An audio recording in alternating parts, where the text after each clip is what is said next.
חושב שזה 4 אמות חדשות בארץ ישראל, אני לא זוכר אם הייתי פה פעם או לא. ברוך השם. אנחנו נמצאים בתקופה שכולנו ציפייה שבאמת פעמי משיח מתקתקים. עם חז"ל הקדושים וחלק מרבותינו הראשונים כותבים שהגלות האחרונה היא גלות ישמעאל, אז ודאי שאולי הרגעים האלה מה שנקרא פעמי משיח אמיתיים. כי חז"ל הקדושים, כך מביא בפרקת רב אליעזר, פרק כ"ח, אומרים חז"ל שהגלות האחרונה תהיה גלות ישמעאל ולאחריה המשיח בא. כך מופיע בפרקת רב אליעזר, פרק כ"ח. ואולי זה הרגעים שאנחנו כולנו כל כך מצפים ומייחלים ומתפללים עליהם. אולי באמת זה הרגע. ישנו ברבותינו, ידוע לכולם, משלים לגבי 4 הגלויות. הראשונה שבהם נמצאת בפסוק השני בתורה. והארץ הייתה תוהו ובוהו וחושך על פני תהום, ורוח אלוקים מרחפת על פני המים. אומרים חז"ל, והארץ הייתה תוהו זה גלות בבל, ובוהו זו גלות מדי, וחושך זה גלות יוון, שהחשיכה עיניהם של ישראל וגזרותיה, ואחרי זה על פני תהום זה גלות אדום, ולאחר מכן ברוח אלוקים מרחפת על פני המים, זה רוחו של משיח. הסוף של העניין של 4 הגלויות בסוף יהיה רוח אלוקים מרחפת, זה רוחו של משיח. כך חז"ל דורשים על ההתחלה. מכאן ואילך מופיע בכל התורה כולה, מופיע רמזים לגבי 4 הגלויות. 4 נערות שיוצאים מעדן, אומרת התורה, כל אחד ואחד מהנערות מסמלים גלות אחת. אז יש לנו כאן לגבי הגלויות, מצאנו כאן לגבי 4 הנערות. מצאנו פרשת לך לך, אומרת התורה, שהקדוש ברוך הוא אמר למשה רבנו, לאברהם אבינו, בברית בין הבתרים, קחה לי עגלה משולשת, עין משולש, עז משולשת ותור וגוזל. אומרים חז"ל, זה מסמל את 4 הגלויות.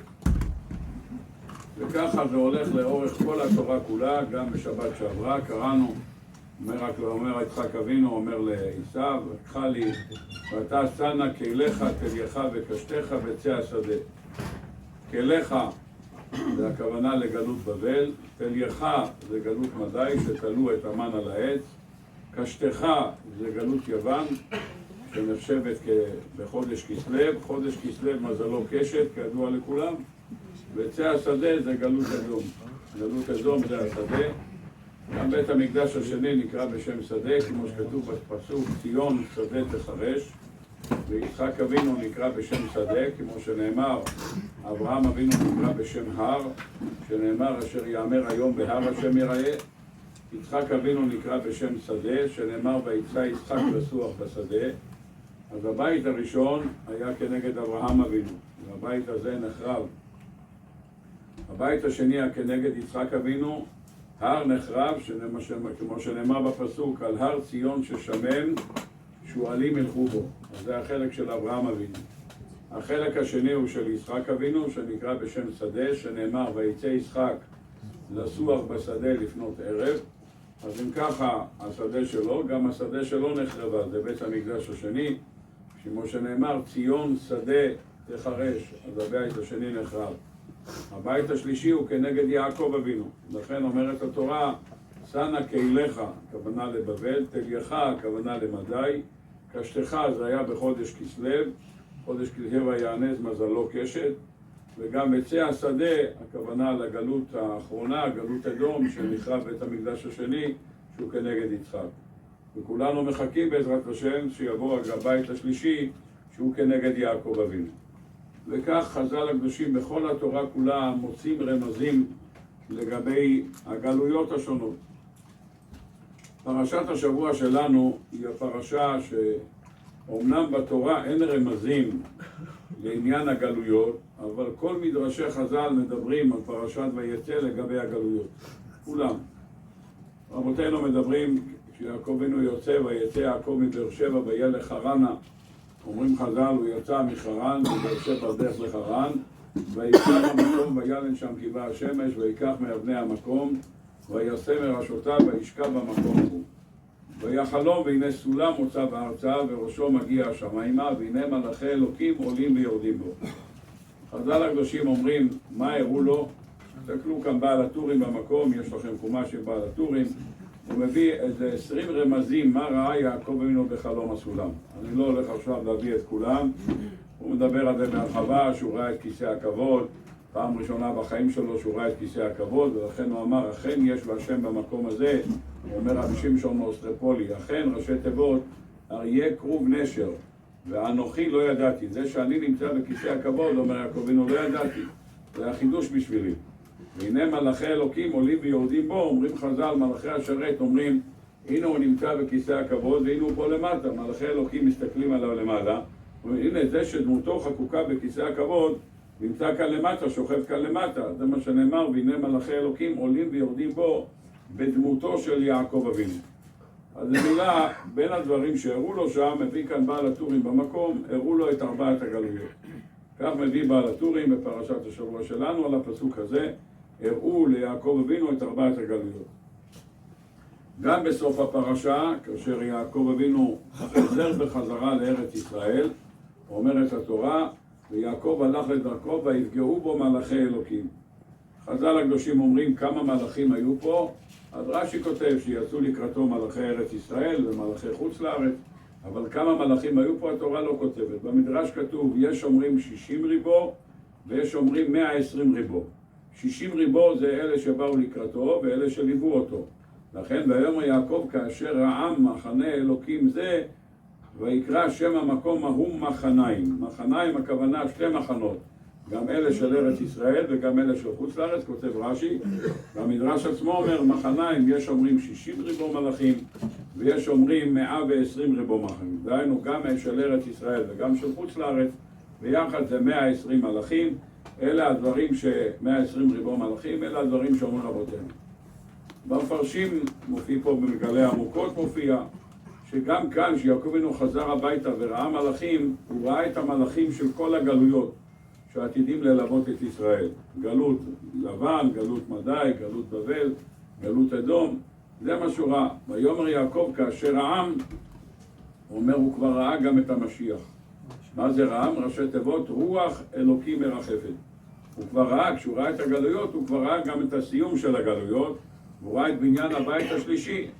וחז"ל הקדושים דורשים על הפסוק הזה, ויקרא שם המקום ההוא מחניים, דורשים חז"ל, פסוק בשיר השירים, בפרק ז', שובי שובי השונמית, שובי שובי ונחזה בך, ותחזו בשונמית כמחולת המחניים. המחניים, זה מה שנאמר כאן, מחניים. אומרים חז"ל, אומרים אומות העולם לישראל, מה אתם רצים אחרי הקדוש ברוך הוא? אתם מתים עליו ונהרגים עליו, עושים כל כך הרבה מוכנים, אתם יהודים, כמה אתם סובלים, ככה אומרים מלאכי השרת לעם ישראל. שובי שובי השונמית, שובי שובי ונחזה, תחזרו אלינו. אומרים חז"ל, ולמה נאמר שובי שובי השונמית, למה מופיע שם 4 פעמים? אומרים חז"ל, 4 פעמים שובי, שובי שובי השונמית, שובי שובי ונחזה בך. שובי שובי ושובי שובי 4 פעמים כנגד 4 הגלויות. שאומרים אומות העולם לישראל, תגידו, מה אתם משוגעים? מה אתם מתאבדים על כבודו של הקדוש ברוך הוא? אין כזה דבר בעולם שיש מישהו שרוצח 1,500 איש ביום אחד רק בגלל שאנחנו יהודים, לא בגלל משהו אחר. לא עשינו שום דבר, לא פעלנו שום דבר, לא עשינו כלום. ולכן הם באים וטובחים בנו, שואלים, תגידו, מה קרה לכם? מה אתם נטבחים על כבודו של הקדוש ברוך הוא? בואו אלינו, תתחברו אלינו, אל אומות העולם, והכל יהיה בסדר. שובי שובי השולמית, שובי שובי ונחזה בך. בואו אלינו וניתן לכם משרות וניתן לכם תפקידים, ותהיו חלק מהעם, מאומות העולם, לא תהיו מובדלים, לא תהיו מופרשים, תהיו חלק מאיתנו. אומרים אומות העולם, אומרים כנסת ישראל, אומות העולם. תגידו, אתם יכולים לתת לנו כמחולת המחניים? אתם יכולים לתת לנו, כמו שיעקב אבינו כשיצא מבית לבן, ליוו אותו 60 ריבו מלאכים או 120 ריבו מלאכים. אם אתם לא יכולים לתת לנו, אין לנו סיבה ללכת עמכם. פירוש דבר שכל המהות שיש כאן זה הנושא של הגלויות, וכל מה שיעקב ראה גם את רוחו של משיח וראה הכל. אז זה מה שנאמר כאן בפרשה, שהיא פרשת הגלויות. כי אבא הראשון שיוצא לגלות זה יעקב אבינו, אף אחד מהאבות לא יצא לגלות. אברהם אבינו בא מחרן לארץ ישראל, מאז הוא ישב פה חוץ מ3 חודשים שהוא היה במצרים, אבל מעבר לזה הוא ישב פה. יצחק 180 שנה ישב פה, לא יצא מפה. ולכן לא יצא מפה, הוא גם לא לקח שבחה, כי הוא היה עולה לקורבן. אז הוא כל הזמן ישב פה. יעקב אבינו עד גיל 77 ישב פה. 22 שנה הוא לא היה פה, 20 שנה היה בחרן, ושנתיים הוא היה בדרכים. אז בסך הכל 22 שנה הוא לא היה פה. ולכן יעקב אבינו נחשב כסמל לגלויות. כשרוצים לדבר על גלויות, הסמל של הגלויות זה יעקב אבינו. הוא האבא הגולה, ולכן אומרים חז"ל שהוא גם נקרא, יש חז"ל הקדושים מביאים רשימה של ראש, אומרים חז"ל. האדם הראשון הוא ראש לזה, קין ראש לרוצחים, הבל ראש לנרצחים. חז"ל מביאים רשימה של דברים. יעקב אבינו, המדרש אומר, ראש לתמימים, כך הוא אומר. יצחק אבינו ראש לנעקדים, יעקב ראש לתמימים. אבל בעל הרוקח כותב, יעקב אבינו ראש לגולים. הראשון לגולים, זה שיצא לגלות, הראשון שיצא לגלות הוא יעקב אבינו. הוא הראשון לגולים, הוא הגולה הראשון שהיה לעולם, הוא יעקב אבינו. ודאי שהיינו רוצים קצת ללמוד את מה שמתרחש כאן בסייעתא דשמיא, וללמוד את הדברים עד כמה שידנו משגת מפרשת השבוע. יעקב אבינו מגיע לחרן, אחרי חלום הסולם, עושה דרכו לחרן, וירא והנה באר בשדה, והנה שם 3 עדרי צאן רובצים עליה, כי מן הבאר ההיא ישקו העדרים והאבן גדולה על פי הבאר. אם אנחנו מדברים שיעקב אבינו הוא הגלויות, אומרים חז"ל המשך הדרשה, והנה באר בשדה, הכוונה לבית המקדש. בית המקדש נקרא באר, והשדה נקרא, הבית השני נקרא בשם שדה, כמו שאמרנו, הבית הראשון נקרא הר, כמו שאומרת הגמרא בחולין, הבית השני נקרא בשם שדה. והנה שם 3 עדרי צאן רובצים עליה, הכוונה ל3 הרגלים. פסח, שבועות, סוכות רובצים עליה, כי מן הבאר ההיא ישקו העדרים, עם ישראל מקבל רוחניות מ3 הרגלים בבית המקדש, והאבן גדולה פי הבאר. בשעה שסיימנו את הרגלים, היו מכסים את הקדושה ואת ההתגלות שקיבלנו בסייעתא דשמיא ברגלים, כינסנו את זה לעצמנו. טוב, יפה מאוד. ממשיך המדרש ואומר, ויאמר יעקב אחי מאין אתם? ויאמרו מחרן אנחנו. ויאמר להם הידעתם את לבן בן נחור? ויאמרו ידענו. ויאמר להם השלום לו? ויאמרו שלום. והנה רחל ביתו באה עם הצאן. אני מקריא לכם מדרש רבה בעל פה. אומר המדרש, ויאמר להם יעקב אחי מאין אתם? ויאמרו מחרן אנחנו. מה אומר מאין אתם? מה אתם מחפשים בחוץ לארץ? מה אתם מחפשים בחוץ לארץ? עם ישראל מקומו בארץ ישראל, מה אתם עושים בחוץ לארץ? מה אתם עושים בבבל? מה אתם עושים בחרן? ויאמרו לו מחרן אנחנו, מחרונו של הקדוש ברוך הוא ברחנו. ברחנו מהכעס של הקדוש ברוך הוא על ארץ ישראל, ברחנו לחוץ לארץ. ויאמר להם הידעתם את לבן בן נחור? אתם יודעים איך אפשר להלבין את החטאים של עם ישראל? אפשר להלבין אותם. ידעתם את לבן בן נחור? דהיינו להלבין את החטאים ולהסיר את החרון אף. נחור מלשון חרון אף, כך אומר המדרש רבה. ויאמר להם השלום לו, יש שלום ביניכם? ואמרו כן, ואמרו שלום. והנה רחל ביתו באה עם הצאן. אמר להם יעקב אבינו, אתה רואה? אתם רואים? היא האישה הזאת שבזכותה היא הגאולה. אתם רואים אותה? היא האישה הזאת שבזכותה היא הגאולה. ויאמר הן עוד היום גדול, לא אסף המקנה, אשקו הצאן ולכו ראו. והנה רחל באה עם הצאן. ויהי כאשר ראה יעקב את רחל בת לבן אחי אמו, וצאן לבן אחי אמו, ויגש יעקב ויגל את האבן מעל פי הבאר, וישק את צאן לבן אחי אמו. וישק יעקב לרחל וישא את קולו ויך. טוב, יעקב אינו רואה את רחל, הוא ניגש אליה, נותן לה נשיקה, ופורץ לבכי. למה הוא בכה? למה הוא בכה? כותב כאן רש"י 2 תירוצים, למה הוא בכה? מביא רש"י, אחד רש"י תירוץ ראשון, אומר רש"י, כי הוא בא בלי תכשיטים. אמר עבד אביה באליעזר הגיע לפה, היו בידיו נזילים ושמידים, הוא בא עם 10 גמלים, ואני אין בידי כלום. למה? לפי שרדף אליפז בן עשיו במצוות אביו אחריו להורגו והשיגו. ולפי שגדל אליפז בחיקו של יצחק, משך ידו. אמר, מה יעשה לציוויו של אבא? אמר לו, יעקב, טול מה שבידי, ואני חשוב כמת. ככה אמר, ככה מביא כאן רש"י. מעניין שבסידור הזה זה רש"י מקוצץ, כי ברש"י יש עוד תירוץ. אומר רש"י תירוץ נוסף, יש כן, רש"י מביא את זה קודם. ויבך אומר רש"י, לפי שצפה ברוח הקודש, שאינה נכנסת עמו לקבורה. כך מביא רש"י שתי תירוצים.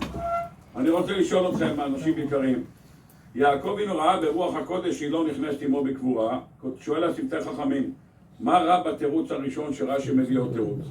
בדרך כלל, אם רש"י מביא שתי תירוצים, אומר השפתי חכמים, צריך לדעת כלל, שבתירוץ הראשון יש בעיה. אם אתה מביא את התירוץ הראשון ויש בו בעיה, אני נותן לך עוד תירוץ. אם תתקל בשאלה, תעבור לתירוץ השני. נו, אז מה צריך שתי תירוצים? אומר רש"י, התירוץ הראשון הוא באמת נכון, הוא בכה כיוון שהוא ראה ברוח הקודש שלא תיקבר. אז למה התורה מביאה עוד סיבה? כי אם רחל הייתה שואלת אותו, תגיד יעקב, למה אתה בוכה? אז הוא אומר, אני רואה שאני לא אקבר לידך. מה? עוד לא התחתנו ואת כבר רוכשת בקבורה? קודם כל נהיה ביחד 50-60 שנה, ואחרי זה נקבר איפה שאני אקבר. מה זה עכשיו? זה הנושא עכשיו, איפה נקבר? תאר לך שאתה בא לפגישה עם בחורה ואתה נפגש איתה ברוך השם למזל טוב, אתה הולך להקים איתה בית ואתה שואל אותה, תגידי, איפה את רוצה להיקבר?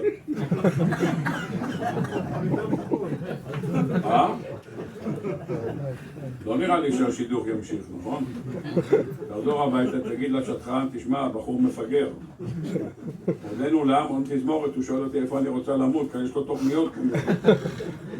איזה מין שאלה הזאת, עוד לא נולדו, כבר שואל אותי איפה ייקבר, איזה מין דבר זה, לא? הירושה. אין עוד ירושה, איזה ירושה, עוד לא עשו גרוש. ירושה של החובות אולי. איזה ירושה, אתה מדבר איתי רק עכשיו מתחתנים, עוד לא התחתנו בכלל, השאלה איפה ישלמו, בכלל אין משכנתאות עכשיו בכלל. מה ישלמו? תירוץ ניסי, או שרון ספו אומר, הוא בא בידיים ריקות, אז הוא בכה. אני לא יודע, פעם מישהו בא אליכם עם מתנות, ובא בלי מתנה בכיתם, אני לא יודע מה. בדרך כלל מי שבוכה זה שלא מקבל את המתנה. פעם לא ראיתי כזה דבר שמישהו שלא מביא את המתנה הוא בוכה. אני לא מכיר דבר כזה. אני יכול לספר לכם סיפור ילדות, אני לא אשתף אתכם במשהו אישי. אתם זוכרים מלחמת ששת הימים, אתם זוכרים? 67, אתם זוכרים? יפה מאוד. 67 היה מלחמת יום הכיפורים, סליחה, יום ששת הימים. לא, נס גדול, ברוך השם, שחררו את הכותל, וקבר רחל, ומערת המכפלה. היה חגיגה גדולה, חג השבועות, הלכו להתפלל בכותל. הרי כל כך הרבה שנים שלא ראו את מקום הכותל. טוב, לאמי עליה השלום, היו 3 אחים בארצות הברית. אחרי השואה נפרדו, 3 אחיות עלו ארצה, ו3 אחים גרו בחוץ לארץ. הבנים הלכו לארצות הברית, הבנות באו לכאן. נו, היה ברוך השם ניצחון גדול, בסייעתא דשמיא, אז אחד האחים מארצות הברית רצה לבוא לכותל המערבי, רצה לבוא להתפלל בקבר רחל, במערת המכפלה, רצה להיות במקומות הקדושים. בשנת 67, תשכ"ז, לא היה טלפונים לכל אחד במכנסיים. אתם זוכרים, היה פעם מאוד ברוך השם, לכל אחד יש טלפונים, 2 טלפונים במכנסיים. אחד הוא בודק אם הוא נמצא, והשני בזה הוא עונה, נכון? אחד שלא מצלצלים אליו 3 דקות, זה מתקשר לראות אם זה עובד או לא. ברוך השם, אז יש לו גם 054 וגם 055, הכל בסדר גמור, שיהיה לו בכיס, בראבו. אצלנו בשכונה, איפה שאני גרתי, היה שכונה של 100 משפחות, לא היה טלפון אחד. בכל השכונה לא היה טלפון. היה טלפון אחד אצל אב שקול שגר בשכונה, הבן שלו נהרג במלחמת השחרור, והוא קיבל טלפון. פריבילגיה של אבא שקול, הוא קיבל טלפון. הוא עשה גמח לעילוי נשמת הבן שלו, השם ייקום דמו, הוא עשה גמח, והגמח הזה היה שהוא היה מקבל את כל הטלפונים של כל השכונה, ותולה בבוקר, ב7 בבוקר הבא, ורושם, היה לכל אחד היה שם, 100 משפחות, היה 100 פסים, וכל אחד הודעה ממי, מתי ומה אמר. כן, אז זה היה כותב למשל, גולדמן התקשרו מקופת חולים שהתור לאף אוזן גרון נדחה. יפה מאוד. משפחת ברקוביץ' הודיעו מהבנק שהצ'ק קפץ. וככה היית בא, כל בוקר ב7 שומע, זה, השטחן הודיע שהשידוך לא מתאים. וככה היה הודעות, והכל בסדר, הרשימות שלמות, ככה ידעת שהוא סובל על הגרון, וזה הבת שלו נפגשת, וזה קפץ לה צ'קי בבנק, היית מעודכן, אונליין, כל אחד על כל אחד. ידעת כל אחד, מה יש לו, מה אין לו.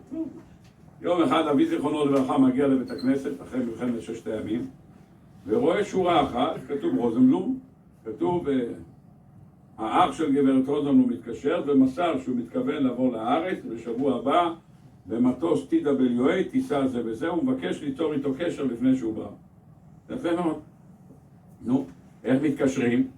ממנו אי אפשר להתקשר. הלכו לדואר המרכזי בבני ברק, רחוב רבי עקיבא, ושם היה תאי טלפון, שילמת כסף, הוא היה מחלק לך למרכזייה, והיית מדבר בטלפון, ואחרי זה הוא מחלק אותך, אתה משאיר שם הכסף, נגיד, אני יודע, 100 שקל, הוא היה אומר, עושה לך חשבון, 8 דקות ו20 שניות, עושה חשבון, והיית משלם. אז היית אומר שם, הוא היה מתקשר דרך מרכזייה שנקראת 166 או משהו, הוא היה מתקשר, היה צלצול ומדבר. אז נסענו לדואר המרכזי, אנו, בנינו, בני בנינו, כולם יצאו לטיול מאורגן לדואר. להתקשר לביידן בארצות הברית, לדבר איתו לפני שהוא עומד להגיע לביקור היסטורי כדי לראות את הכותל המערבי. טוב, ברוך השם. נסענו לשם, והדוד אומר, כן, אני רוצה לבוא לארץ, אני מגיע ביום רביעי בעזרת השם, נמל תעופה, אז קראו לזה לוד, עוד לא קראו לזה בן גוריון, בקיצור, הוא מחכה, מצפה שיחכו לו שם, והוא יבוא ביום רביעי לישון אצלנו, ביום חמישי הוא ייסע לירושלים, יהיה שם חמישי, שישי, שבת, ואולי גם ראשון, שני, שלישי הוא יבוא לפה, ובשלישי הוא נוסע חזרה. יופי, ברוך השם. בקיצור, הוא אומר לאמא שלי, עליה שלום, והוא אומר, תשמעי, תתקשר אליי, תתקשרי לכל האחיות. יש לה אחות אחת בחיפה, הייתה אחות אחת נוספת גרה בעכו. ובבקשה, תקשרי לכל האחיות ותשאלי כל אחד איזה מתנות להביא לילדים. מה הוא בא לילד? להביא מתנות לכולם, מה אתם צריכים, מה הם צריכים. יפה מאוד, טוב.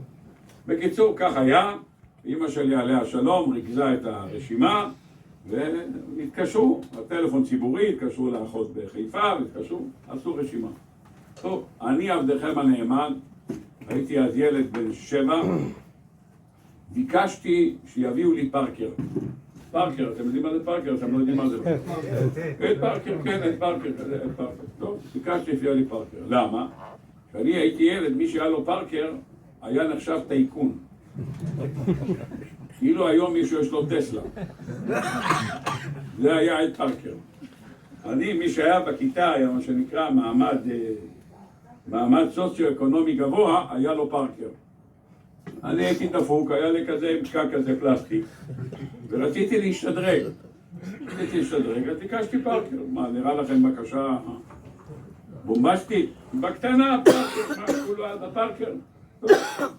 בקיצור, אני הולך לזה, בקש פארקר. הדוד מגיע, נסענו כולם, נלמד התעופה בגוריון, חיכינו לו, מיניבוס שלם נתנו, לא סתם, הדוד מגיע, אמא שלי לא ראתה אותו, מהשואה לא ראתה אותו. היא תראו לכם, זה היה תשכ"ז, הפעם האחרונה שהיא ראתה אותו זה היה בתש"ה. זאת אומרת, 22 שנה לא ראתה אותו. איזה חגיגה הייתה, כל האחיות נפרדו בשואה. זה נסע לארצות הברית, זה בא לפה, לא ראו אחד את השני. טוב, 22 שנה לא ראו, חיבוקים, נשיקות, ברוך השם, בא הביתה, אכל ארוחת ערב, התפלל מיירים, אכל ארוחת ערב, ואני כל הזמן חיכיתי לפארקר. ילד קטן, אומר לאמא שלי, אמא, דברי איתו, מה, אני רוצה כבר לבוא לכיתה מחר עם פארקר. אני רוצה להראות לכולם שיש לי פארקר. טוב, אמא שלי אומרת, הבן אדם עייף, זה לא לישון, מחר. יפה מאוד, לא, ילד טוב שומע מה אמא שלו אומרת. אז ירדתי מהנושא. קמתי בבוקר, אני זוכר 6:30, אמא שלי כבר הייתה במטבח. אני שואל אותה, מה עם הדוד? הוא אומר, הדוד יושן. הוא כבר הוציא משהו מהמזוודות? שאלתי. תודה. הוציא משהו מהמזוודות? היא אומרת, כן, הוא הוציא לאחותך, האחותך ביקשה זה, אלבום, הוא הביא אלבום, הוא הוציא את זה. ומה עם הפארקר? הוא כנראה עוד לא הגיע, כנראה זה עמוק בפנים. זה היה כנראה האלבום מלמעלה. טוב, בקיצור. אמא, אל תזניחי את הנושא. הוא יושן עכשיו, אני הולך לבית ספר, אני חוזר רק ב2:30. שלא יהיה בעיות, אל תדאג לבסדר. טוב. אני חוזר ב2:30, אמא, איפה הוא? הוא אומר, הוא נסע לירושלים. מה עם הפארקר? לא יודעת, הוא לא הוציא. לא הוציא פארקר. אמרת, מה? הוא אמר להביא פארקר, איפה הפארקר? לא הביא פארקר. מה, בינתיים לא. אולי יבוא ויחזור בחזרה ביום ראשון, נסע לירושלים, הוא רוצה משם לכותל, מערת המכפלה וקבר רחל. הוא רוצה להיות בכבד בירושלים, ללכת בשבת ברגל לכותל. הוא יפה מאוד, טוב. בקיצור, הוא חוזר בחזרה ביום ראשון בלילה, הוא חוזר. ביום שני הוא אצלנו. כשהוא הגיע בלילה אני כבר ישנתי, כשאני יצאתי הוא עוד ישן. טוב, חזרתי לבית ספר, הוא לא היה. אומר, אמא, מה עם הפארקר? שום דבר. בערב הוא חוזר, אני רציתי לרמוז לו פארקר, אני אומר לו, דוד צבי, אולי יש לך משהו, אני רוצה לכתוב משהו, יש לך אולי עט? רציתי לרמוז, אולי תפס לו משהו בשכל. עט, אולי יבין את הרמד, יוציא את הפארקר. אז הוא מוציא לי את העט שלו, פלסטיק כמו שלי. הוא אומר, לא יודע, זה מה שהבאת, זה מה שיש לך? הוא אומר, כן, זה מה שאני כותב. טוב, לא רציתי להגיד לו, מה עם הפארקר? לא אמרתי שום דבר. טוב. קיצור, לא אמר שום דבר, מחר הוא כבר נוסע. אמרנו, חלאס, מחר בבוקר הוא נוסע. 6:30 הוא כאן, כבר מזוודות ארוזות, 7 וזהו, קיצור, הזמין לו מונית. ואני עומד ליד הדלת, איך אומרים? שום דבר, לא מבטיח שום דבר. קיצר, אני אומר לאבא שלי, תשמע, כמה זקן שיש לו, ככה שקרן. הבטיח שהוא מביא פארקר, ושום דבר לא הביא שום דבר. ותראו, כנראה שאבא שלי רמז לו משהו, אז הוא ניגש לדוד, ואמר לו, הבאת לו משהו? הוא אומר, אוי, לא, הספקתי את זה, הוציא מהכיס $, נתן לי $. הוא אמר לי, עם זה אתה יכול לקנות כמה פארקרים. ככה אמר לי. הייתי ילד תמיד, בן 7, אם הדוד אומר שזה כמה פארקרים, בוודאי שזה טוב. הלכתי בבני ברק, יש חנות שנקראת הכל לנוער, זה החנות המרכזית לצעצועים ומכשירי כתיבה. ואני ניגש, אומר, שלום, יש לכם פארקרים? הוא אומר, כן, בבקשה. זה מראה לי כמה צבעים של פארקרים. הוא לוקח פארקר אחד ונותן לו $. הוא אומר, מה זה? אמרתי, הדוד שלי אמר ש... אני אתן לך את זה ואפשר לקבל מזה פארקר. הוא אומר, תקח את $, הדוד שלך, ותגיד שייתן לך עוד 10 כאלה, ותקבל אחד. אמרתי לו, מה? אבל הדוד שלי אמר שאפשר בזה, אפשר לקנות כמה פארקרים. הוא אומר שהדוד שלך יקנה. פה זה עולה $11. בקיצור, מה עושה ילד שחוזר הביתה בצהריים עם $, בלי פארקר? מה עושה? פורץ בבכי. אמרתי לאמא שלי, ראית אח שלך עם הזקן הגדול, עבד עליי, נתן לי $, וכלום לא אין לו דבר. איפה אח שלך ואיפה $? קיצור, פרצתי בבכי. בכי של ילד קטן שקיווה. יפה מאוד. התקיימה ישיבת קבינט. בערב אבא שלי חזר מעבודה, התקיימה ישיבת קבינט, שר האוצר ביחד עם שרת הרווחה, אבא שלי עם אמא שלי, והחליטו פה אחד שצריכים לקנות לי פארקר. זהו, היה החלטה, פה אחד, לא היה מחלוקת. אז אבא שלי קורא לי, אומר, תשמע, אני ואמא החלטנו, קונים לך פארקר, אבל היות זה עכשיו חודש תמוז, הוא הגיע בחודש תמוז הוא בא, אז בעזרת השם לאפיקומן, שנה הבאה בפסח, נבנה לך פארקר. שנה הבאה בפסח. מה זה? תמוז, אב, אלול, תשרי, חשוון, כסלו, טבת, שבט, אדר, ניסן, 10 חודשים.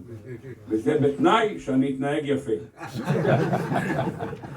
הבנתי את התנאי שיש כאן, אמרתי, אבא, אני אמשיך להשתמש עם הפלסטיק, טוב לי ככה, אל תיקח פארקר, קח את $, תשמור אותו אצלך, על מתי שבעזרת השם תהיה לך כסף לקנות לי פארקר. וזה נגמר הנושא.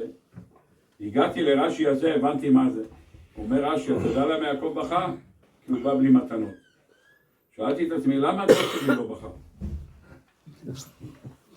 הוא בא בלי מתנות, מי בכה? אני בכיתי, לא הוא בכה. אז למה הוא צריך לבכות כי הוא בא בלי מתנות? הוא בא בלי מתנות, הוא בוכה. מי שבוכה זה זה שלא קיבל, לא זה שלא נתן. הפעם הראשונה בהיסטוריה שאתה רואה מישהו שלא נתן ובוכה, אני זוכר, הזמין אותי חבר בפתח תקווה, פעם הזמין אותי חבר לחנוכת הבית. הוא עשה חנוכת הבית 3 ימים לפני פסח. עשה חנוכת הבית, לא מצא לו זמן יותר טוב. למה?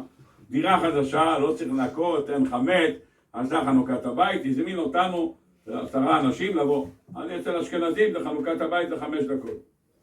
עושים לחיים, אוכלים חתיכה מזונות ורוצים הביתה. ספרדים זה סעודת שלמה בשעתו. אוכלים ושרים וזוהר ומזמורים. אני לא ידעתי, חשבתי זה הלוך חזור טיק טק. בקיצור, לא ידעתי מכל זה. הטקס הזה לוקח ככה בזמן. פעם ראשונה שהזמין אותי לחנוכת בית אצל ספרדים. אצל אשכנזים אתה בא, אומר מזל טוב ושיוצא החוצה. עכשיו זה סעודה, נותנים ידיים ואוכלים שור הבר. בקיצור, לא ידעתי מכל העניין הזה. טוב.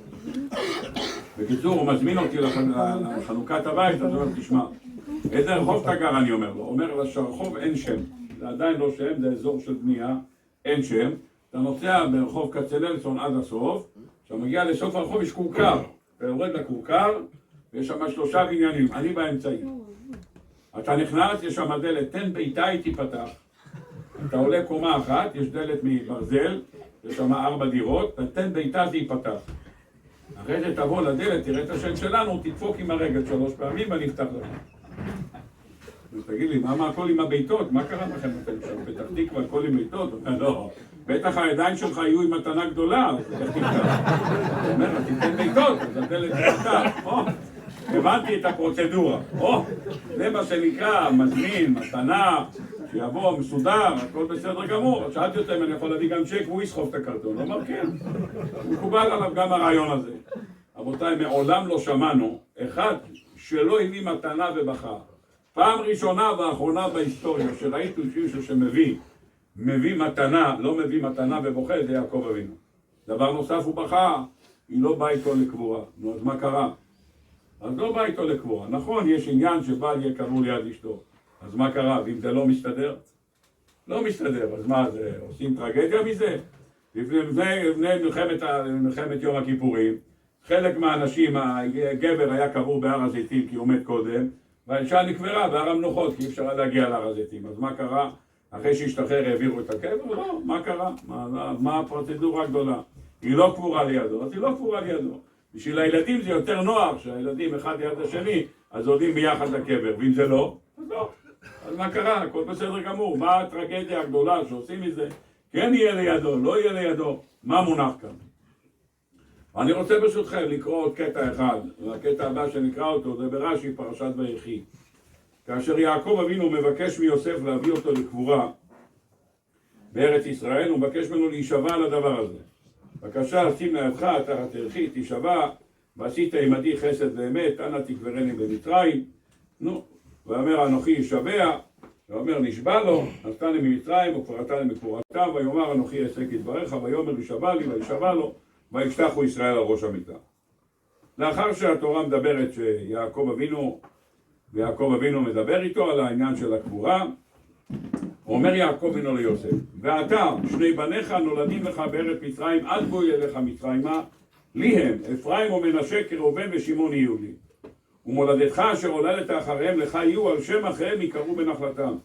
ואני בבואי מפדן מתה עלי רחל בארץ כנען, בדרך בעוד כברת תבוא אפרתה, ויקבריה שם בדרך אפרת היא בית לחם. בואו ננסה להבין מה הולך כאן. יעקב אבינו מבקש ממנו לקבור אותו, איפה? במערת המכפלה. אומר לו יעקב תשבע לי, הוא נשבע לו. ואז הוא אומר לו אני נותן לך מתנה. אז זה שאתה לוקח אותי לקבורה בארץ ישראל ולא תקבור אותי פה, אני אתן לך מתנה. מה המתנה? 2 בניך נולדים לך בארץ מצרים, עד בוא ילך מצרים, לי הם, אפרים ומנשה כראובן ושמעון יהיו לי. מה כתוב כאן? יעקב אבינו הכניס למניין השבטים את מנשה ואפרים. מנשה ואפרים הפכו להיות חלק מהשבטים. הם חלק מהשבטים, והשבטים הפכו להיות 13. עד עכשיו, אם אתה מוציא את יוסף החוצה ומכניס 2, הם נהיו 13. בקבלה כתוב שהם נהיו 13, כי יעקב אבינו רצה באמצעות 13 שבטים להתגבר גם על ישמעאל וגם על עשיו. למה? כי ישמעאל, אומרת התורה, יש לו 12 נשיאים. יש לו 12 מול 12 שבטי קהל. עשיו יש לו, פרשת וישלח לקרא, יש לו 11 אלופים. אמר אני אתן לך 13, כדי שהכוח של ה-13 יהיה יותר מ-12 של ישמעאל ו-11 של יצחק. זה מה שהוא אמר לו. מה הוא נותן לו? אפרים ומנשה כראובן ושמעון יהיו לי. אתם יודעים מה הוא עשה כאן? אומרים חז"ל הקדושים, אתה יודע מה יעקב עשה? הוא רומם את יוסף הצדיק להיות אבא.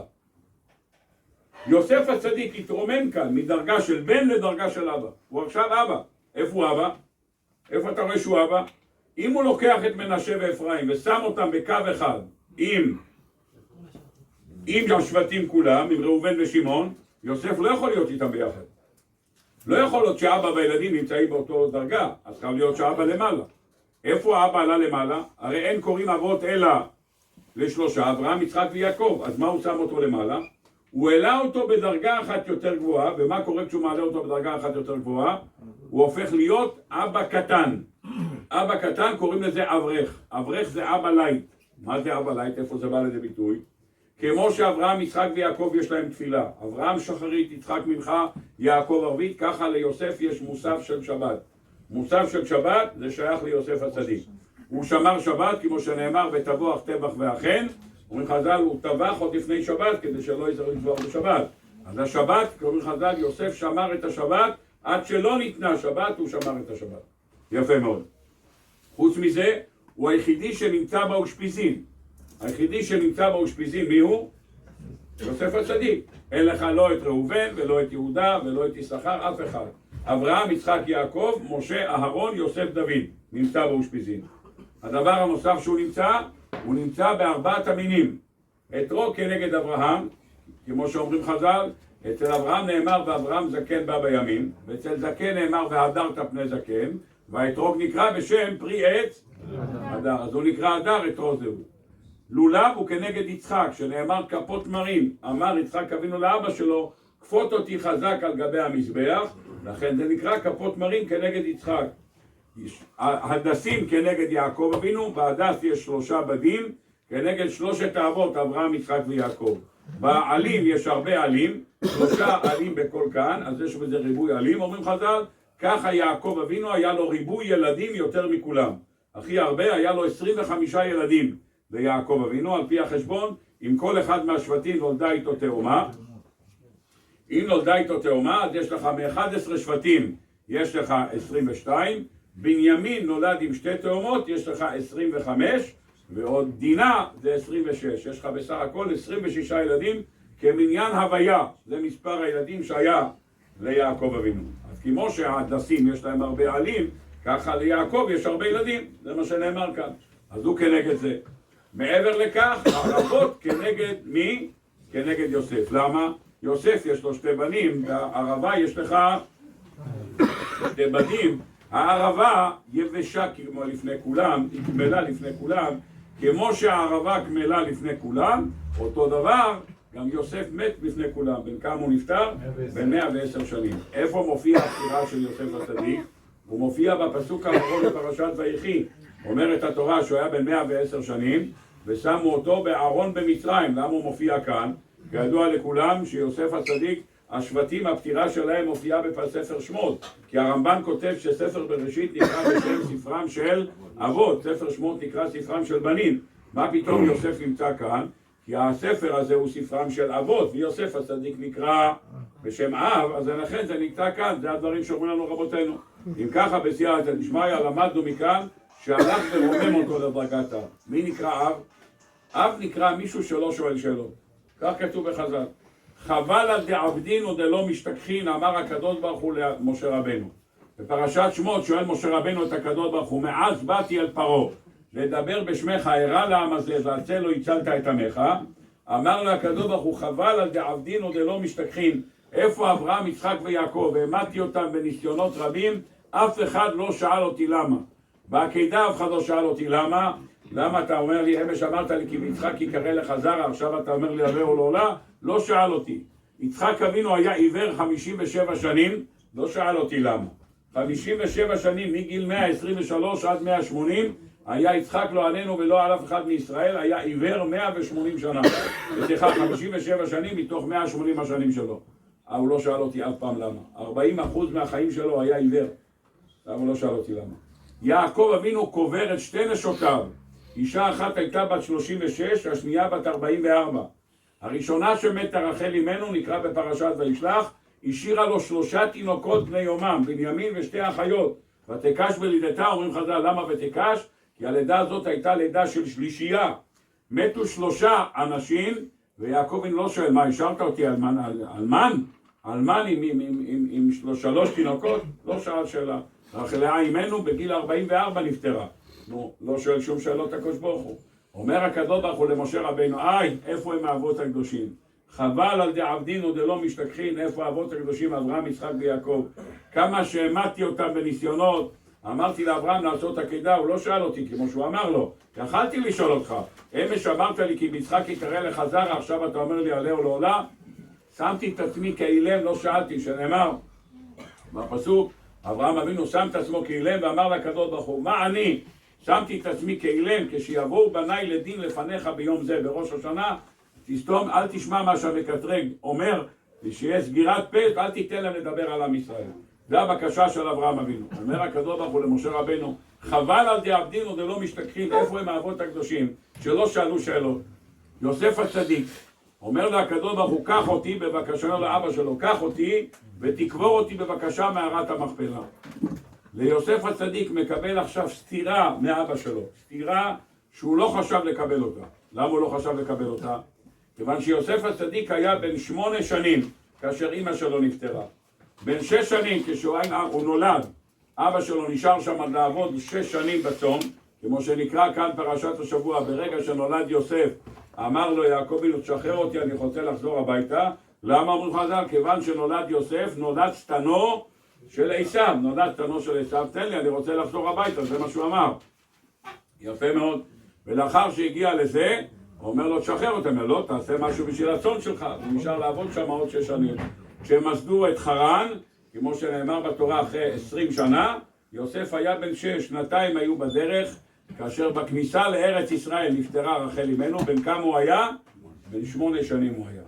עומד יוסף בחוץ, אומרים לו, אמא שלך נכנסה ללידה, עוד רגע נולד לך אח בעזרת השם, תגיד מזל טוב יוסלה, עוד רגע יצא לך ילד. ברוך השם, הוא חוזר, הוא אומר, ברוך השם, מגיע לך מזל טוב, נולדה לך אח ו2 אחיות, יוסלה, יש לך ברוך השם עכשיו אתם 4 מרחל אמנו.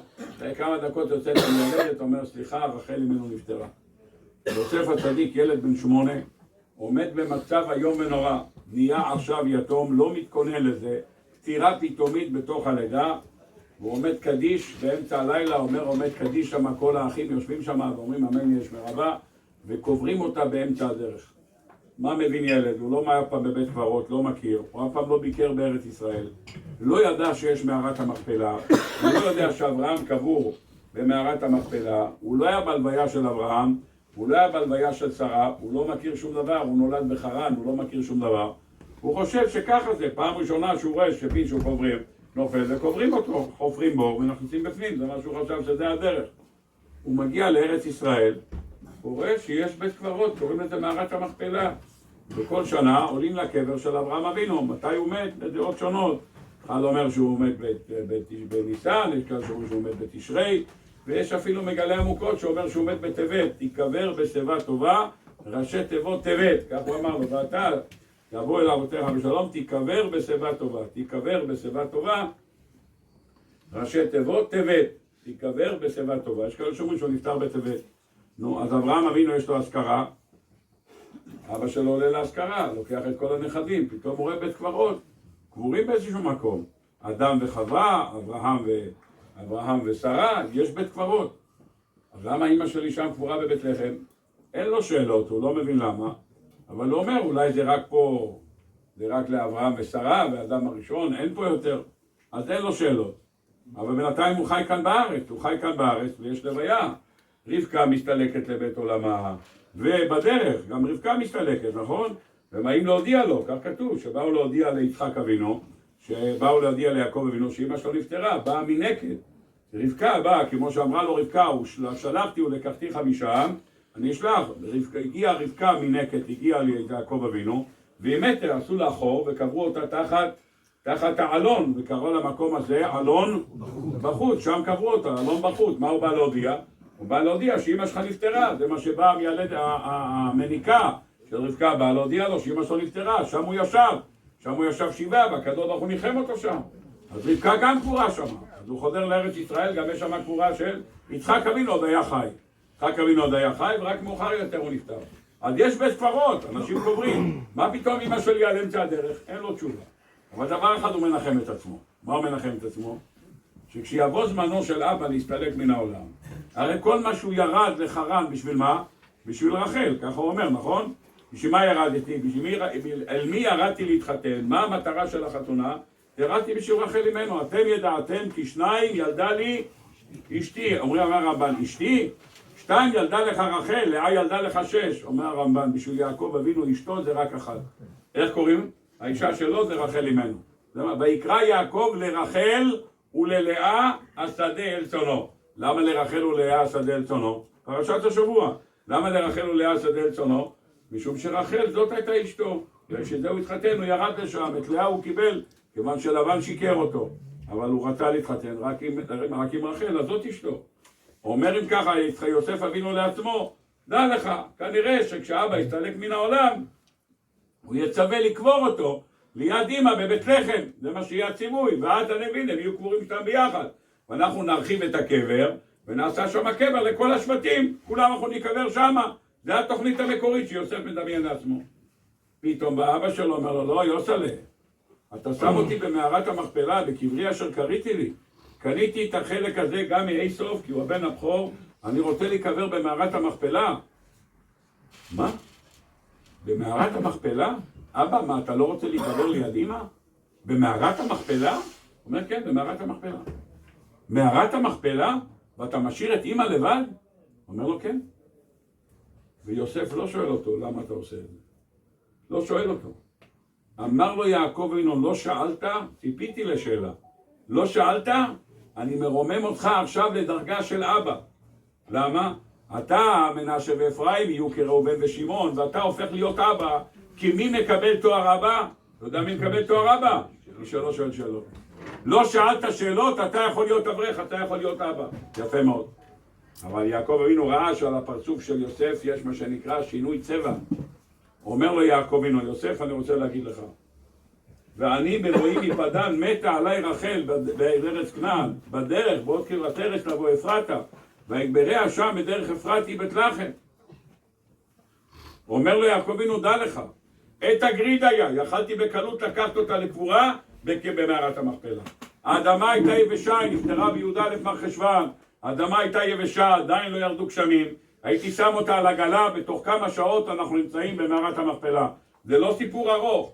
נכון, קשה מאוד לטלטל אישה אחרי לידה, זה פרוצדורה, אומרים חז"ל, איך מטלטלים אותה, כי זה בעיה אחרי לטלטל אישה אחרי לידה, כמו שאומרים חז"ל בהרחבה גדולה, שלכן הקדוש ברוך הוא גם אמר לו לקבור אותה שם ולא לטלטל אותה לשום מקום.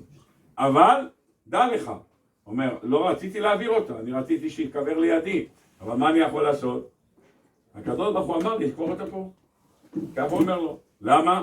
אמר לי הקדוש ברוך הוא, כאשר גלות בבל תהיה, ויצאו לגלות בבל ויעברו דרך קבר רחל, רחל ממנו תצא מקברה ותעורר רחמי שמיים, ובזכותה אני מחזיר בנים למקומם. שנאמר כה אמר השם, מיני קולך מדחי ונח מדמעה כי אשכר לפעולתך, ושתקווה לאחיתך ושבו בנים לגבולם.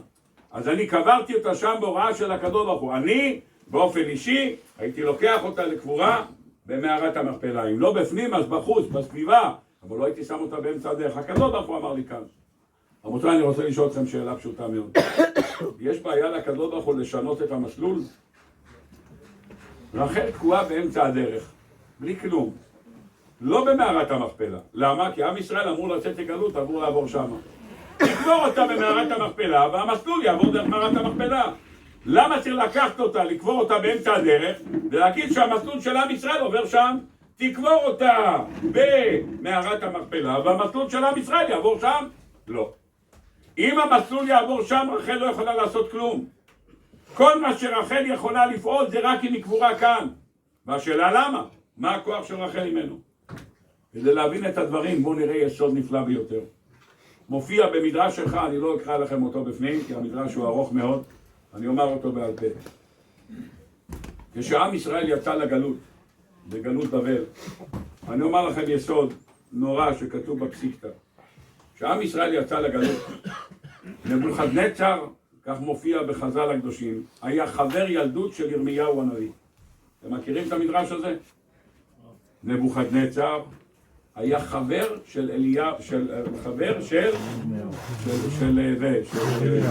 ירמיהו הנביא. חבר ילדות. שניהם גרו במקום שקוראים לו ענתות. יודעים מה זה ענתות? ליד ירושלים יש מקום שנקרא ענתות. ליד ירושלים עוברים שם איזה מחסום צבאי, ואחרי זה מגיעים לענתות. היו חברי ילדות. נבוכדנצר היה הומלס. אתם יודעים מה זה הומלס? יש לכם פה בנתניה. הומלס זה אנשים שיושנים בגינה. אין להם בית, אין להם שום דבר, ישנים בגינה, ישנים בבית הכנסת מאחורה. יש לכם פה כאלה, או נתניה זה מקום מתורבת, לא נראה לי. יש לכם? בבני ברק יש. בבטח. אתה מוזמן לבוא לכמה בתי כנסת, יש כאלה שיש להם מקומות קבועים שם. בנחלת משה? לא נחלת משה, זה הכנסת הגדול, אתה יכול למצוא כמה. ברוך השם, יש כמה שיושבים, ברוך השם, באים ב-12 בלילה, שמים את הראש על הספסל, ועד 7 בבוקר הם ישנים רצוף, הכל בסדר גמור. יש ברוך השם שרוצה רחצה, יש מקווה ממול, והכל בסדר, הכל עובד ברוך השם, יש תרמוס, קפה ותה, והכל ברוך השם, עובדים, ישנים שם, הומלסים, מה לעשות, אנשים בלי בית, רחמנא ליצלן, נמצאים שם. טוב, ירמיהו היה לו חבר נבוכדנצר, הוא היה הומלס. ירמיהו היה מספק לו אוכל. אמא שלו הייתה עושה, אומרת, תביא סנדוויץ' שאין נבוכדנצר, מסכן, אין לו הורים, הומלס, תביא לו מה, ננס, עשה לו סנדוויץ'. אמא עשתה לו זה, אמר, בבקשה, תביא נבוכדנצר. חברים, מספר המדרש, יום אחד אומר נבוכדנצר לירמיהו, חכה חכה, יום אחד אני אהיה מלך. חכה חכה, יום אחד אני אהיה מלך. מלומד? אתה תהיה מלך? הוא אומר, כן, אני אהיה מלך. תארו לעצמכם ילד, לא יודע מכמה הוא היה, 10, 12, 15, אומר יום אחד אני אהיה מלך. איזה מושגים יש לבן אדם להיות מלך? אחד שהוא הומלס, אין לו מה לאכול בבית, יש לו מכנסיים עם חורים, אין לו מזרון, והוא יהיה מלך. בדרך כלל אנשים במצב הזה חולמים על ארוחת צהריים חמה. זה המקסימום שהם חולמים. לאכול משהו חם, לשתות בבית חם עם מיזוג, זה מה שהם חולמים. הוא יהיה מלך, זה מהחלומות שלו, יהיה מלך. שואל אותו ירמיהו, ומה תעשה כשתהיה מלך? אומר, שאני אהיה מלך, הדבר הראשון שאני עושה, אני מחריב את ירושלים. מה אומר? הדבר הראשון שאני עושה, מה אתה מחריב את ירושלים? הופך אותה ליהיה חרבות. אומר לו, מה אתה מחריב? אומר, את בית המקדש. תגיד, אתה נורמלי? אל תשאל נורמלי, לא נורמלי. אני אהיה מלך, אני מחריב.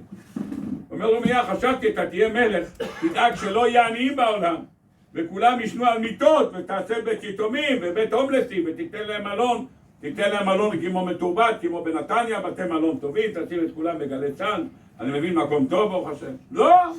אומר, אני מחריב את ירושלים. תגיד, בשביל זה אתה נהיה מלך? אומר, כן. אומר ירמיהו, תגיד, ואני חבר שלך, מה תיתן לי? תן לי משהו, תן לי את בית המקדש. אומר, לא אתן לך את בית המקדש. אז מה תיתן לי? חבר שלך מביא לך כל יום ארוחת צהריים. מה תיתן לי? אמר דבר אחד. אם אתה תראה ביום של ירושלים, תהיה ביום שאני אחריב את ירושלים, תהיה בעיר. אם תהיה בעיר, אני נותן לך כבר עכשיו פתק בחתימת ידי, מה שתציל מהצהריים ואילך, שלך. אם תגיד לך לי שאת זה לא להרחיב, לא ירחיב. תגיד להם זה, לא ירחיב. מה שתראה להם הם יעשו. נותן לך פתק על החתום נבוכדנצר, ונותן לו את הפתק. הקדוש ברוך הוא לא רצה שזה יתקיים, אז מה הוא עשה? שלח אותו לענתות, לקנות את השדה של חנמאל בן שלום.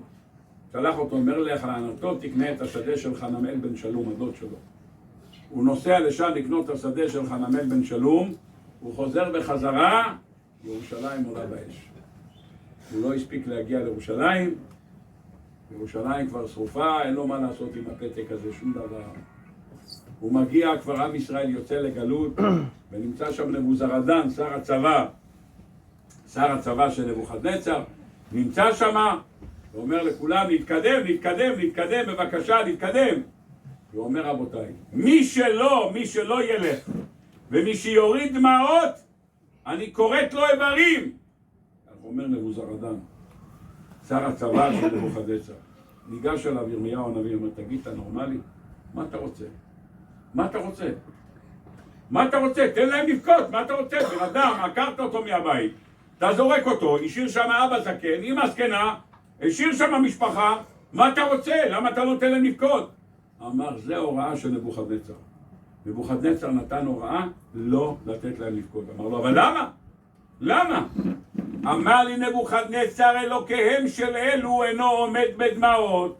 הקדוש ברוך הוא רואה אנשים בוכים, הוא לא מסוגל לעמוד בזה. כמו שנאמר בגמרא במסכת במציאה, כל השערים ננעלו חוץ משערי דמעות. אומרת אמא, לא ננעלו. הקדוש ברוך הוא רואה דמעות, הוא נמס. עם ישראל מתאפק לא לבכות עד מארץ ישראל לבבל. כמה זמן לוקח ללכת מארץ ישראל לבבל? שבועיים. בדיוק ככה. 15 יום. למה? כי מתחילים לומר ותן תלומתה לברכה. עד מתי? שאחרון עולה הרגלים מגיע לבבל. הגיעו לבבל, אומר לנו בוזרדן, עכשיו תבכו כמה שאתם רוצים, תבכו. שנאמר על נהרות בבל, שם ישבנו, גם בכינו. הגענו לשם, אומר לנו בוזרדן, עכשיו תבכו, עכשיו מכאן אתם לא יוצאים, אתם כבר בבבל. כל המדרש, מה זה על נהרות בבל, שם ישבנו, גם בכינו. אני צריך לומר, שם ישבנו ובכינו. מה זה גם בכינו? אבל גם בכינו. אומר, בכינו פעם נוספת. למה? אחרי כמה ימים שכולם כבר נרגעו, כמה זמן אתה יכול לבכות? אפילו על מת אומרת הגמרא, 3 לבכים, גמרנו, התייבש המעיין. הפסיקו לבכות. אחרי שירמיהו ראה שכולם רגועים, אסף ירמיהו את כל עם ישראל ואמר להם, אחי, שלום לכולם, שלום אחים יקרים שלי, להתראות לכם. אומר, מה קרה? אמר, בירושלים נשארו זקנים וחולים, מישהו צריך לטפל בהם. מישהו צריך לטפל בהם, אני לא יכול להשאיר אותם ככה בלי השגחה. פרצו כולם בבכי פעם נוספת, עוד פעם בכו. שנאמר על נהרות בבל, שם ישבנו, גם בכינו, פעם נוספת, בכינו פעם נוספת. ירמיהו חוזר בחזרה לארץ ישראל, מתיישב על אבני החורבן ופורץ בבכי. פורץ בבכי. ירמיהו בוכה, אומר לו הקדוש ברוך הוא, למה אתה בוכה? אמר לו על החורבן. אבל אתה לא יודע לבכות. לך תקרא לאברהם, יצחק ויעקב, לך למערת המכפלה, תגיד להם שיבואו, הם יודעים לבכות, תקרא להם. לא, הולך למערת המכפלה. תגיד למשה רבנו שיבואו, הוא יודע לבכות. הולך ירמיהו הנביא למערת המכפלה, מעיר את אברהם, יצחק ויעקב, מרברים, הקדוש ברוך הוא רוצה שתבואו להתחנן על עם ישראל. באים למעלה, הולך ירמיהו לשפת הנהר, משה, משה, קום, הקדוש ברוך הוא רוצה. משה רבנו גם מגיע. באים כולם למעלה, שואל הקדוש ברוך הוא, מה קרה? והחרבתי את בית המקדש והגליתי את עם ישראל לגלות. למה? למה אתה עושה את זה? אמר להם, שהם עשו ככה וככה. פתח אברהם אבינו ואמר, ריבונו של עולם, אתה יודע שבגיל 100 נתת ליבנו, בגיל 137 אמרת לי, קח אותו ועלהו לעולה. ואני לא שאלתי שום שאלות, לקחתי אותו וקשרתי אותה למזבח כדי לשחוט אותו. לא תזכור לדעות ולא תרחם על בניי, והקדוש ברוך הוא לא עונה לו. בא יצחק אבינו ואומר, אבא בא אליי בגיל 37 ואומר לי, תפשוט צווארך על גבי המזבח. לא שאלתי אותו, למה? אבא אמר, נשקפתי ככה, לא תזכור לדעות, תרחם על בניי, הקדוש ברוך הוא לא עונה לו. בא יעקב ואומר, אבא, אתה יודע מה זה לגדל 26 ילדים? בבית של לבן, אז עוד לא 26, רק 23. 23 ילדים לגדל בבית של לבן, להוציא אותם דתיים נורמליים, בבית שכולם עובדי עבודה זרה, עובדי טרפים. אתה לא תזכור לי זאת? הקדוש ברוך הוא לא עונה לו. למה משה רבנו אומר, ריבונו של עולם, קראת לי בגיל 80, אמרת לי, קח את ההנהגה של עם ישראל, סחפתי אותם 40 שנה כאשר עשה אומנת היונת. לא תזכור לי זאת ולא תרחם על בניי? והקדוש ברוך הוא לא עונה לו. באותה שעה באה רחל אמנו לפני כיסא הכבוד, אף אחד לא קרא לה, היא מגיעה ואומרת לקדוש ברוך הוא, ריבונו של עולם, אתה יודע שיעקב עבדך אהבני אהבה יתרה ועבד בשבילי לאבא 7 שנים, ושהגיע הזמן נישואי לבעלי, אז תביא להחליפני. וראיתי שאחותי הולכת להתבייש, למה? כי יעקב אבינו מסר לי סימנים, והסימנים האלה הוא ידע אם אני רחל או לא. וראיתי שאחותי הולכת להתבזות, הלכתי ומסרתי לה את הסימנים. ומה אני שאני בשר ודם, עפר ואפר, לא קינאתי לצרה שלי, ולא הוצאתיה לבושה ולחרפה, אתה מלך אל חי וקיים, מפני מה קינאת לעבודה זרה שלך? באותה שעה אמר הקדוש ברוך הוא, בשבילך רחל, בשבילך אני מחזיר בנים למקומם. שנאמר, כה אמר השם, איני קולך מבכי ועינייך מדמעה, כי שכר לפעולתך ושתקווה לך איתך ושבו בנים לגבולם. כך מופיע במדרש איכה בהתחלה. רבותיי, דבר נורא. אני רוצה לשאול אתכם, אנשים יקרים. מה יותר קשה? עקדת יצחק או מסירת הסימנים? אה? פה אחד, נתניה פה אחד עקדה. יפה מאוד. אז למה הקדוש ברוך הוא לא קיבל את הטענה של עקדה? אברהם אבינו אומר, עשיתי עקדה. הקדוש ברוך הוא לא סופר את זה. ביטור. אה? ביטור, אני מסכים איתך, אבל אמרת לפני רגע שהעקדה יותר חשוב. מה יותר חשוב? לא עקדה. זה חד פעמי וזה נמשך. אבל זה שתיים אומר יעקב, הביטור. שאלתי כבודו, מה יותר חשוב, הוויתור או העקדה? מה כבודו אומר? אני גם לא. ושנינו ביחד לא, בואו ננסה לעשות משהו. נו, פה כולם אומרים עקדה, יש פה אחד אומר הוויתור. אה? בנשים? למה הם צריכות לוותר? טוב, בקיצור, מישהו מזכיר פעם אחת בחיים שלו את העניין של מסירת הסימנים? מישהו מזכיר את זה? בתפילה אתם מזכירים את זה? אולי בנתניה מזכירים את זה. בבני ברק לא. אה? 3 פעמים ביום. אם אתה תימני 4. יש לך בבוקר, אחר הדברים האלה, אצל התימנים לפני מנחה, בקורבנות גם אומרים אחר הדברים האלה. פעמיים בנפילת אפיים, ברוגז לכם תזכור, ברוגז עקדה תזכור. אתה מזכיר פעמיים, מי שנופל אפיים. אם אתה אשכנזי, אתה לא נופל הרבה אפיים, אבל בכל אופן. טוב, אז מה? עקדה אתה מזכיר. מי מזכיר את מסירת הסימנים? אפילו לא פעם אחת לא. אפילו פעם אחת לא. יש בני יששכר שאומר שפעם אחת בשנה מזכירים את זה. אבל מי מזכיר את זה? אף אחד לא מזכיר את זה. עקדה לא עזר. אברהם אבינו לא עזר, יצחק אבינו לא עזר, משה רבינו לא עזר. מי עזר? רחל, ויתרתי לאחותי. אז מה? אז ויתרת לאחותך, אז מה קרה? מה כתוב כאן? אה? זה לא יתפרסם. מה לא יתפרסם? כל הנושא הזה של מסירת הסימנים. בגלל שזה היה בסוד? והעקדה התפרסם? יש להתפרסם. מה? וזה אנחנו מזכירים את זה 3 פעמים ביום, ועדיין אתה מזכיר את זה, זה התפרסם, כי אתה מזכיר את זה כל יום. חז"ל היו אומרים להזכיר את העקדה, את מסירת הסימנים, זה גם היה מתפרסם. זה אותו תורה, זה הכל 3 פרשיות הבדל. אם מתפרסם או לא מתפרסם, השאלה כמה פעמים אתה אומר את זה. כשאברהם אבינו חזר מהעקדה, הוא לא אמר לישמעאל ולאליעזר. זה הנקודה של הצניעות שהיה במעשה. נכון, צניעות היה, הגמרא מגיל לדף י"ג, הכל נכון. אבל אני שואל, מה יש בזה? הגמרא צניעות היה בה, לכן זכה שיצא ממנו שאול, ולכן זכה שיצא ממנו אסתר, הכל נכון, אבל מה הפורט, מה יש כאן? מה? נמות על קידושם, לחיות על קידושם, הכל נכון. אני רוצה לומר יסוד, והיסוד הזה בעזרת השם הוא יסוד אמיתי. רבותיי, מה אומרת רחל אמנו? ומה אני שאני בשר ודם לא קינאתי לצרה שלי ולא הוצאתי על לבושה ולחרפה? מה הנקודה המרכזית כאן? לא קינאתי. לא קינאתי. זה מה שאומר, לא קינאתי. נתתי לאחותי את הסימנים שהיא תהיה אשתו של בעלי ואני הולכת הביתה. לא אכפת לי, העיקר שאחותי לא. מה היא אומרת? ומה אני שאני בשר ודם עפר ואפר לא קינאתי, אתה מה אתה מקנא? סימן שמה הנושא פה? הנושא פה קינה. איפה הנושא קינה? אומרת הגמרא, הקדוש ברוך הוא נקרא אל קנה ונוקם.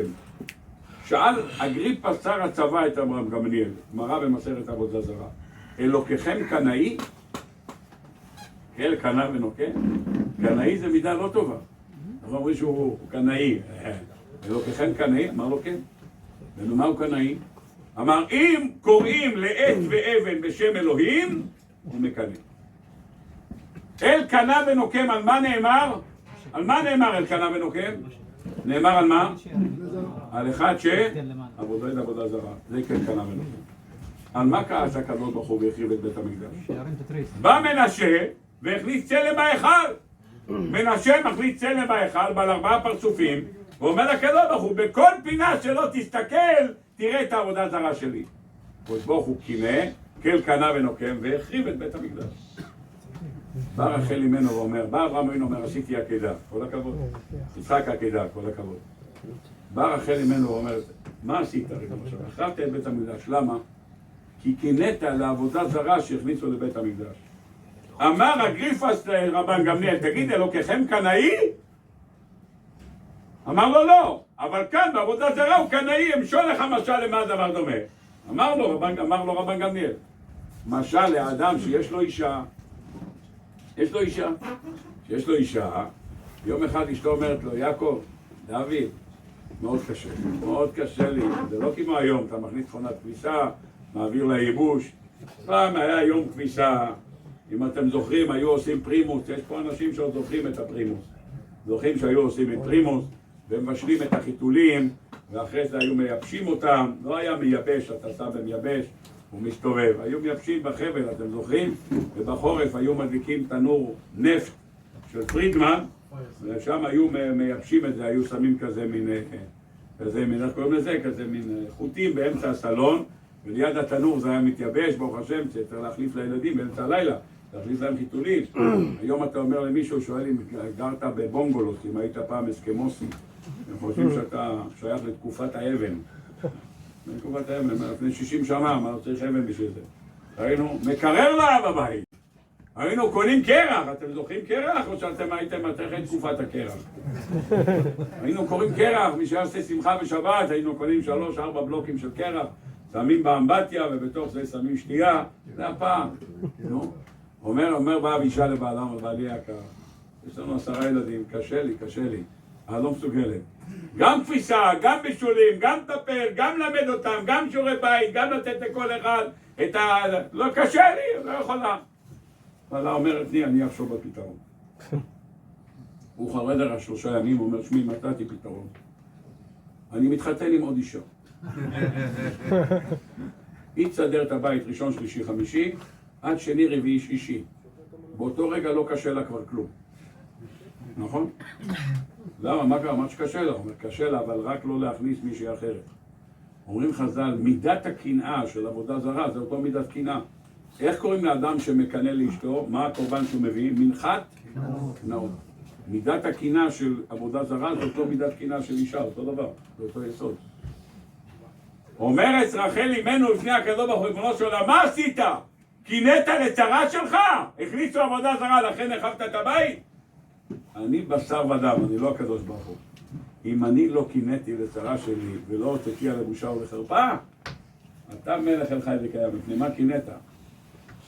באותה שעה אמר הקדוש ברוך הוא, זאת תשובה.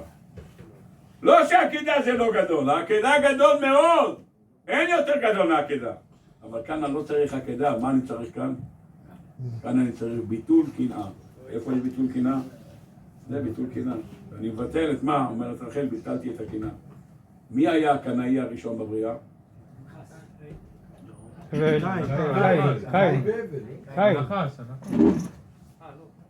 קין והבל, נחש, מי עוד? האדם, יש עוד מישהו? נתניה, מי המקנא הראשון? האישה, עוד מישהו? תמיד האישה אשמה, מי עוד? מי עוד? הירח! אין 2 מלכים משמשים בכתר אחד, אומרת גברת ירח, ריבונו של עולם, מה זה, אותו דבר? לא יכול להיות, מה אמר הקדוש ברוך הוא? אין אותו דבר, אז תהיה יותר קטנה. אז מי הקנאית הראשונה?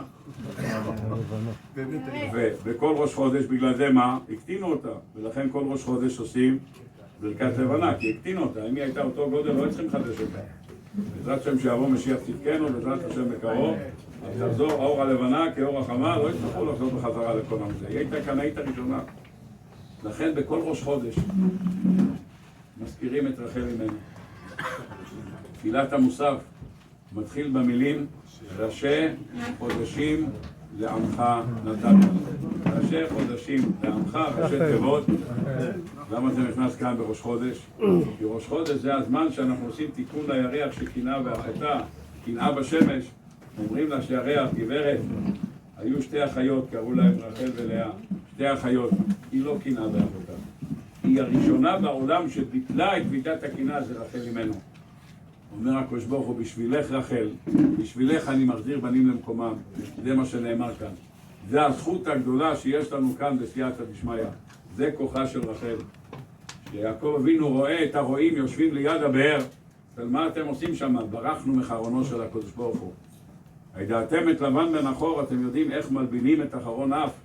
והנה רחל ביתו באה, תלמד מהמידות של רחל אימנו, שנתנה לאחותה וויתרה לאחותה, ובמידות שבין אדם לחברו, שנדע לוותר בעזרת השם, זה הכוח שיכניע, ובעזרת השם יביא את משיח צדקנו. בעזרת השם עד החנוכה נזכה בעזרת השם לראות את בית מקדש יורד מלמעלה בנוי ומוכן, בעזרת השם לגאולה השלמה במהרה בימינו אמן. רבי חנניה בן עקשיא אומר, אתה הקדוש ברוך הוא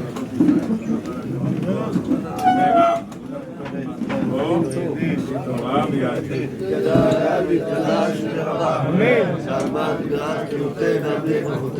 אמן.